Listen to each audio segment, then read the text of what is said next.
My name is Eleanor Whitfield. In the afternoon, I was discharged from the hospital after hip replacement surgery, driven home by a physical therapist's assistant because nobody in my own family had offered to pick me up. Was also the afternoon I stood on my own front porch, key in hand, discovering that the lock no longer recognized it.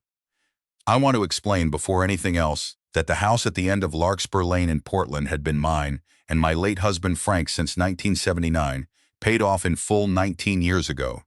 The only home our son Brad had ever known growing up. I stood on that porch in a hospital-issued compression sock and a cardigan I'd worn to the surgery 3 weeks earlier, trying my key in a lock that simply wouldn't turn, and I remember the particular disorienting confusion of that moment, the sense that I must be doing something wrong, before the truth of what had actually happened began to settle in.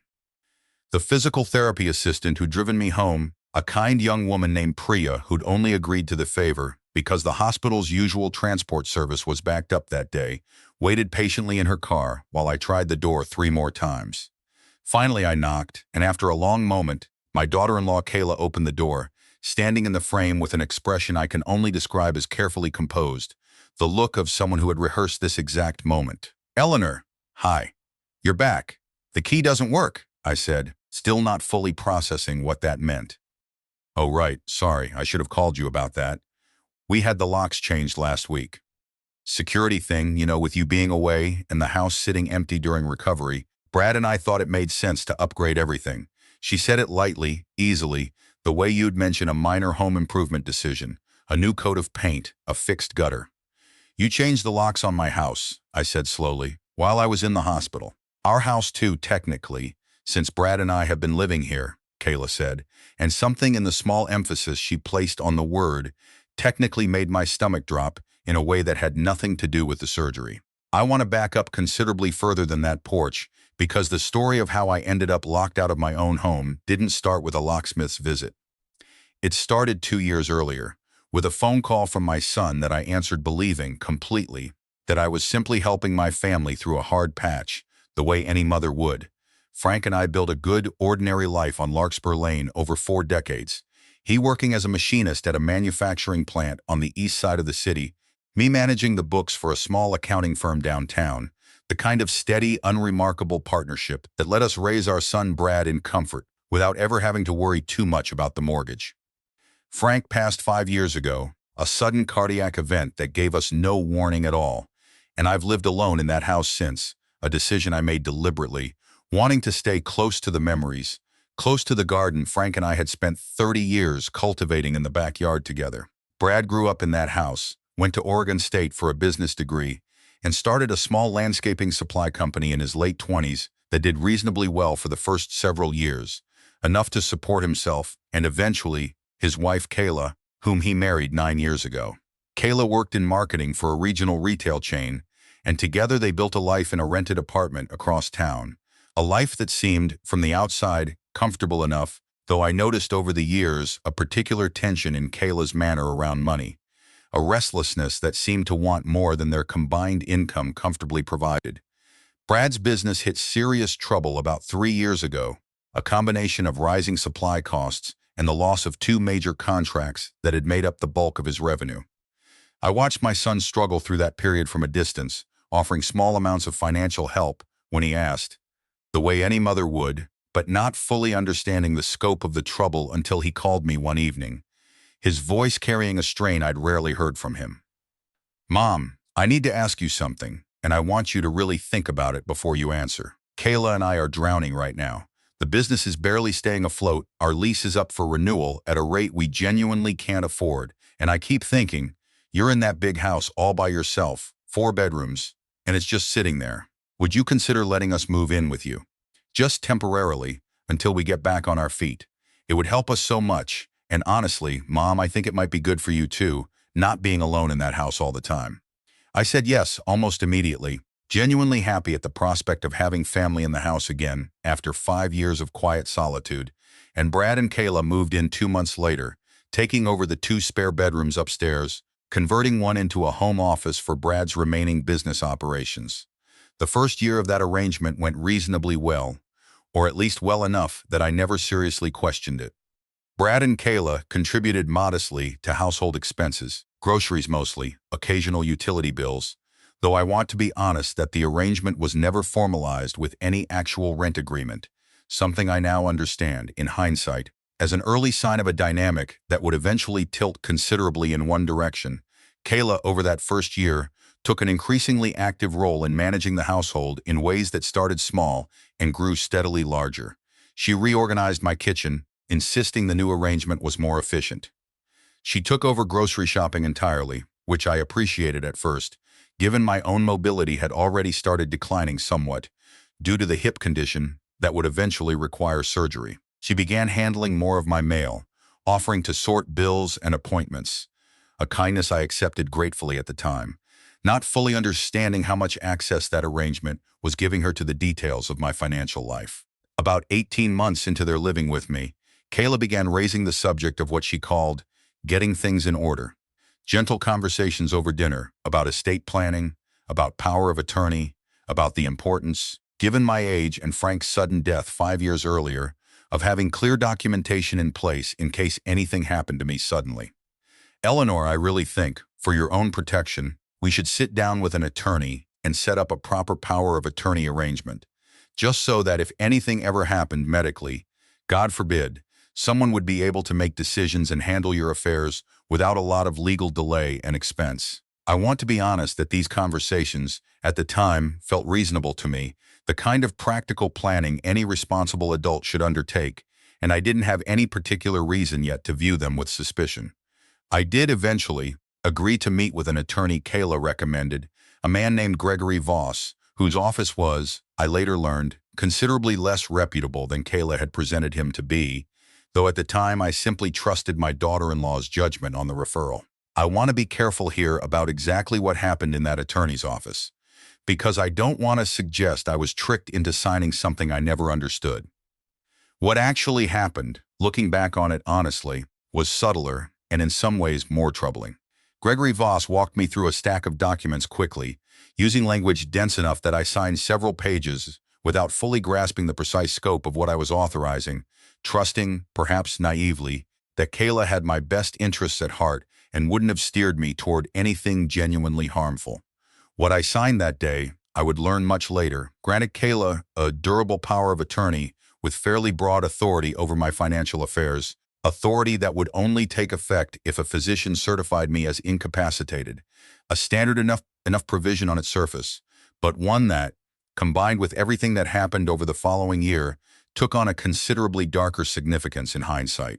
My hip had been deteriorating for about 2 years by that point, a slow, progressive arthritis that my orthopedic surgeon had been monitoring, eventually recommending a full hip replacement about 6 months before the surgery actually took place. I scheduled the procedure for a Tuesday in early spring, a routine surgery with a typical hospital stay of 2 to 3 days, followed by several weeks of physical therapy and recovery, most of which, my surgeon assured me, could be managed with outpatient care and home support rather than an extended facility stay, provided I had adequate help at home during the initial recovery period.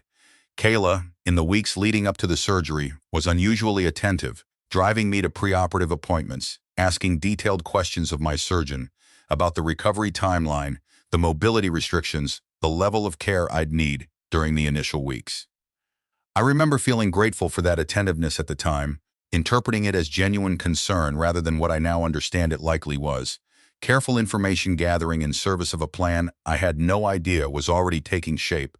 The surgery itself went well, and I spent 3 days in the hospital before being discharged to a short-term rehabilitation facility for an additional week of supervised physical therapy, standard protocol for a woman my age recovering from that particular procedure. Brad visited twice during that hospital stay, briefly, apologizing both times for not staying longer, citing pressing business matters he needed to attend to.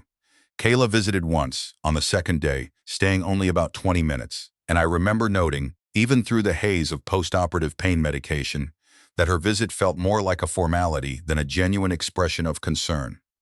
I spent a full week at the rehabilitation facility, working through physical therapy sessions twice daily, and during that week, I received almost no contact from either Brad or Kayla beyond a handful of brief text messages checking on my general status. I assumed at the time that they were simply busy, that the business troubles were consuming more of their attention than usual, and I didn't think much of it, beyond a mild, familiar disappointment I'd grown accustomed to, feeling about the gradual shrinking of my son's attention over the previous several years.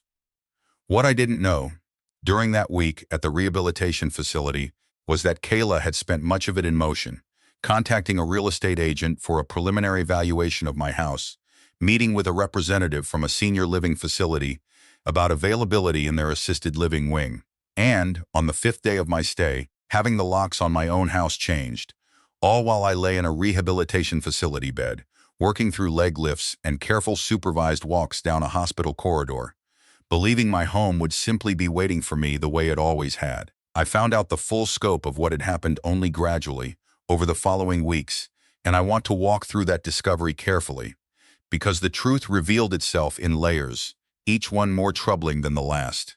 The first layer came on that porch, standing with my key that no longer worked, Priya waiting patiently in her car, Kayla explaining the lock change as a simple security upgrade.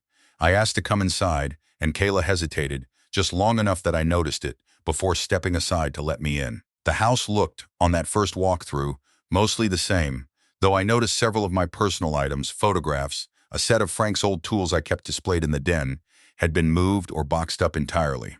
When I asked about it, Kayla explained that she'd been doing some organizing while I was recovering, thinking it might be helpful for me to come home to a decluttered space, an explanation that, in the moment, I accepted at face value, still operating under the assumption that my daughter-in-law's intentions, however increasingly presumptuous, remained fundamentally well-meaning.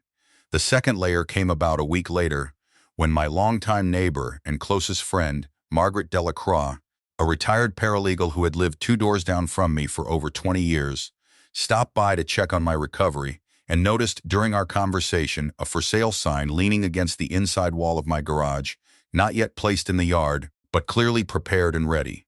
"Eleanor," Margaret said carefully, "why is there a real estate sign in your garage?" I genuinely didn't know, and the confusion on my face must have told Margaret everything she needed to know about whether I'd authorized any such preparation. She sat with me for the rest of that afternoon, and together we began piecing through the previous several weeks with considerably more scrutiny than I'd applied on my own, still groggy from surgery and pain medication, and the general disorientation of major recovery.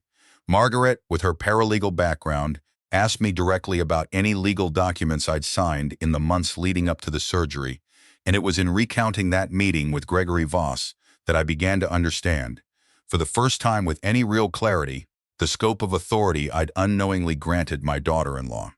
"Eleanor, I think we need to get you your own independent attorney immediately," Margaret said, her voice serious in a way I'd rarely heard from her in 20 years of friendship. "Not someone Kayla recommended.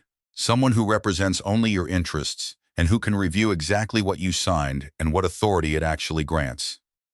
I called an elder law attorney Margaret recommended, a careful, thorough woman named Diane Ashworth, the following morning, and brought her copies of every document I could locate in the house, along with my recollection of the meeting with Gregory Voss months earlier.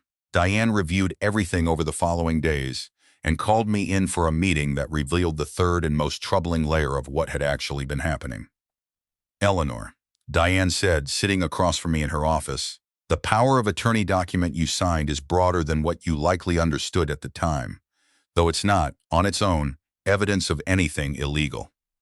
It grants your daughter-in-law significant authority over your finances, but only in the event a physician certifies you as incapacitated. What concerns me more is this." She slid across a printed email exchange, one Margaret had helped me locate on my own home computer, an old desktop in the den that Kayla had apparently used during my hospital stay, forgetting to fully log out of her own email account when she'd finished.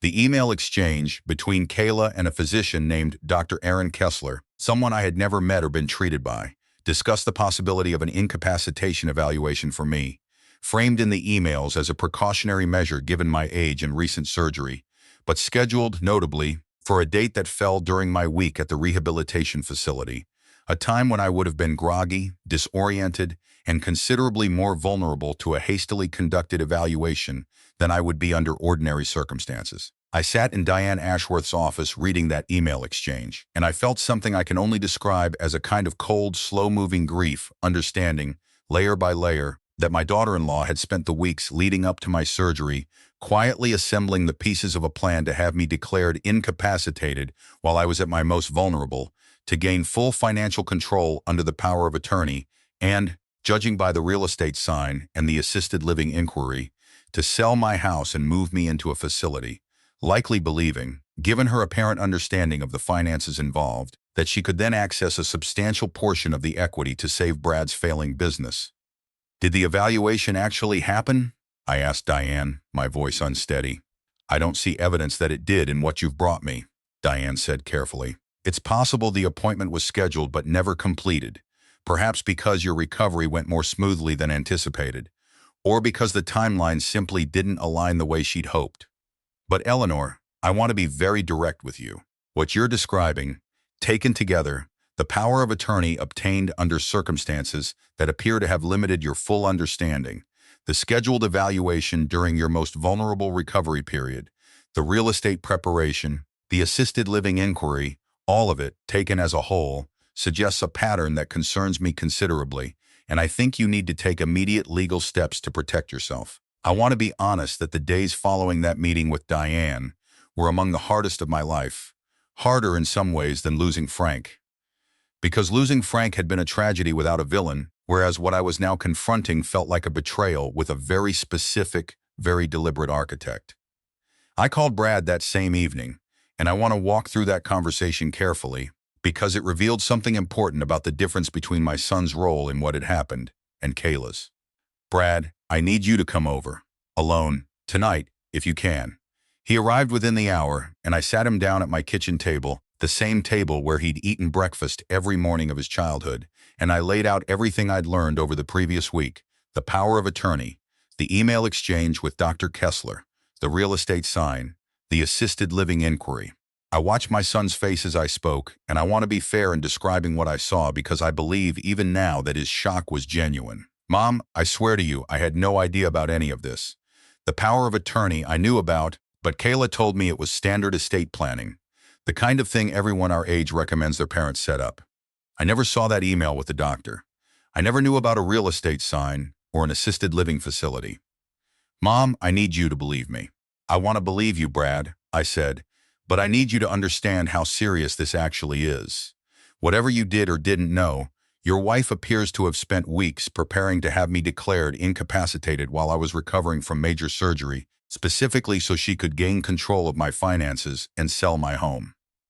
Brad sat with that for a long moment, his face working through something that looked, in that moment, genuinely like the collapse of an assumption he'd built his entire recent life around. The business, he finally said quietly. It's not just struggling, Mom. It's failing completely. We're maybe 2 months from bankruptcy. I've been so ashamed of it, I haven't even told you the full scope. Kayla's been more panicked about it than I realized, I think. I didn't know she'd take it this far. I need you to go home and confront her directly, I said, tonight. And I need you to bring back every document, every piece of correspondence related to any of this, so Diane can have a complete picture of what actually happened. Brad left that evening, and what followed, over the next several days, was a confrontation within his own marriage that I wasn't present for directly, but that Brad later described to me in considerable detail, wanting me to understand exactly how it had unfolded. Kayla, according to Brad, initially tried to frame her actions as entirely well-intentioned, insisting the power of attorney was standard precaution, insisting the real estate sign was simply exploratory research into what the house might be worth in case I ever decided, on my own, that downsizing made sense, insisting the assisted living inquiry was similarly just information gathering rather than an active plan. Brad, to his credit, pushed back directly on that framing, specifically regarding the email exchange with Dr. Kessler, which was harder to explain away as innocent exploratory research given the specific timing and language involved. Kayla, why would you schedule an incapacitation evaluation for the exact week my mother would be at her most vulnerable, recovering from surgery, unless you were specifically trying to get a result that wouldn't hold up if she were fully recovered and alert? According to Brad, Kayla broke down at that point, finally admitting, through tears that Brad described as genuine, though he acknowledged his own uncertainty about how much weight to give that assessment, the full scope of the panic that had driven her actions. The business failure had become, in her mind, an existential threat not just to their finances, but to the entire life and identity she'd built around being married to a successful business owner. She'd convinced herself, over weeks of escalating desperation, that accessing even a portion of my home equity could save the business, and that I, in her calculation, wouldn't fully understand or object to the plan if it were framed carefully enough, and executed during a period when my own faculties were naturally somewhat diminished by surgery and medication. I want to be honest that hearing this explanation, secondhand through Brad, didn't make the actions themselves any less serious or any more forgivable. Financial desperation explains a motive. It doesn't excuse a calculated plan to exploit a vulnerable, recovering, elderly parent. Brad moved out of the shared bedroom that same week, staying instead in the home office upstairs, and told me in a separate conversation that he'd made a decision he needed me to understand wasn't made lightly. "Mom, I've asked Kayla to move out. I need time to think about what this actually means for our marriage, but I can't, in good conscience, continue living under the same roof as someone who did what she did to you. At least not without a lot more honest reckoning than a single tearful conversation. And more immediately, I think you and I both need Kayla to have no ongoing access to your house, your finances, or your legal affairs while all of this gets properly sorted out." Kayla moved out to stay with her sister 2 weeks later, and Diane Ashworth helped me formally revoke the power of attorney I'd unknowingly granted, replacing it with a considerably more carefully drafted document that named Margaret, at my request, as my healthcare and financial proxy instead, along with Brad in a secondary role, contingent on a period of rebuilt trust that neither of us fully defined yet but both of us understood would take considerable time. I want to be honest that the weeks following Kayla's move out were not simple or clean in terms of my own feelings about my son's role in the entire situation. I believe Brad's shock and ignorance were genuine, but I also found myself sitting with a harder, more uncomfortable question underneath that belief, which was how a man could live in the same house as his wife for months, while she orchestrated something this serious against his own mother, without noticing any of the warning signs along the way. I raised that question directly with Brad about a month after Kayla moved out, sitting again at that same kitchen table. "Brad, I believe you didn't know the specifics, but I need you to sit with something honestly. You were in that house too, during all of this. How did you not notice your wife scheduling evaluations with a doctor I've never met, or preparing a real estate sign, or making inquiries at an assisted living facility?" Brad sat with that question for a long time before answering, and I want to give him credit for not deflecting it or offering an easy excuse. "Mom, I think I was so deep in my own shame about the business failing that I stopped paying close attention to almost everything else in my life. I let Kayla handle more and more of the household logistics, including things involving you, because I was drowning in my own crisis and grateful someone else was managing details I didn't have the bandwidth to manage myself. I think, if I'm being fully honest, some part of me also didn't want to look too closely at how she was handling the financial pressure, because some part of me suspected she was cutting corners somewhere, and I was too scared of what I'd find to actually look. That's a hard thing to admit," I told him. "It's the truth, though," he said, "and I think I owe you more than just an apology for not knowing. I think I owe you an honest look at how my own avoidance created the conditions where this could happen at all." The months that followed brought a slow, careful rebuilding of trust between Brad and me, alongside a parallel process, one I watched from a distance, but that clearly weighed heavily on my son, of him and Kayla working through, with the help of a marriage counselor, whether their relationship could survive what had happened, and if so, what genuine accountability from Kayla would actually need to look like. I want to be honest that I don't know the full resolution of that particular question even now, several months later. Brad and Kayla have not divorced, but they have not fully reconciled either, living separately while they work through counseling, with Brad telling me, in our now regular weekly conversations, that any path back to living together would require, at minimum, Kayla's genuine, sustained accountability for what she'd done, not just to their marriage, but specifically to me, along with concrete, verifiable changes in how financial decisions get made and disclosed within their household going forward. Kayla did eventually write me a letter, about 3 months after the initial discovery, an apology that I want to describe honestly, rather than either dismissing entirely or accepting at face value.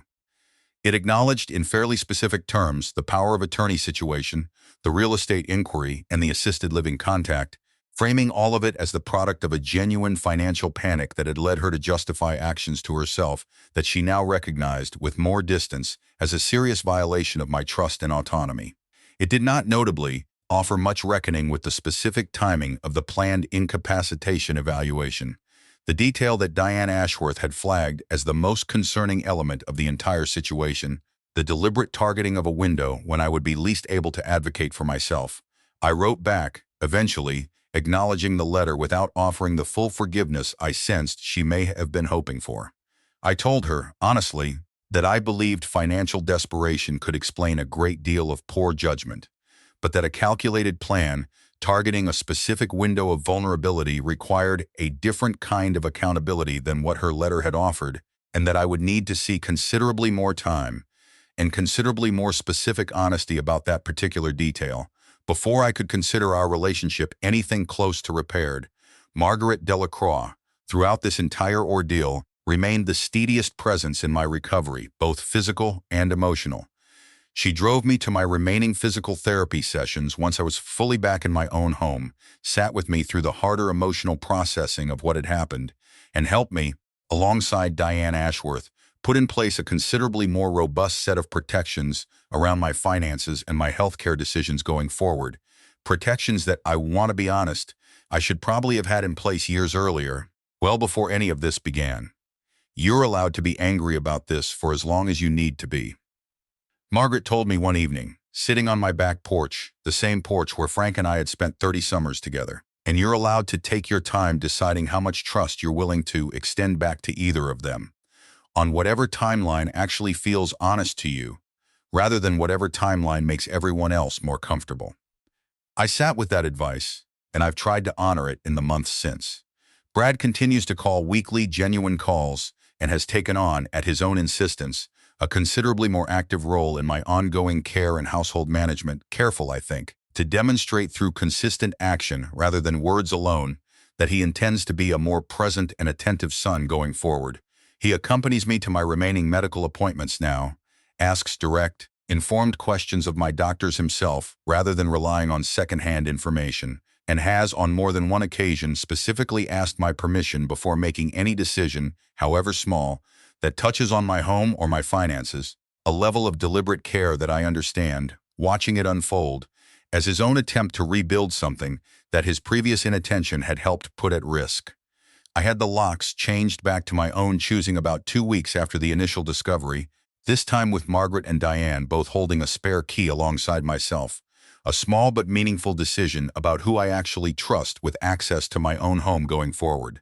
Last month, at my hip surgeon's final follow-up appointment, he noted that my recovery had progressed well, all things considered, and asked, in the routine way doctors ask, whether I'd had adequate support at home during the process. I told him the truth, that the support I'd actually needed hadn't come from where I'd expected it to, but had shown up regardless, from a neighbor of over 20 years who happened to notice a real estate sign in the wrong place at exactly the right moment. I sat on my back porch last weekend, Margaret beside me, Brad visiting for his now regular Sunday dinner, and I understood something I don't think I'd have understood as clearly without that terrible afternoon standing on my own porch with a key that no longer worked. Trust isn't something you extend once and then assume will hold indefinitely, regardless of what happens afterward. It's something that has to be continuously earned through consistent, honest presence, especially from the people closest to you, and it can be quietly, catastrophically eroded by the people you least expect, if you're not paying close enough attention to the small warning signs along the way. If this story reminded you of an aging parent in your own life who might benefit from a fully independent legal review of any financial or healthcare documents they've signed, especially if those documents were arranged by someone with a financial stake in the outcome, please encourage them to seek their own attorney, separate from whoever recommended the paperwork in the first place. And if this story stayed with you, share it with someone who needs to hear it, and subscribe for more true stories about family, trust, and the people who show up when you least expect it but need them most.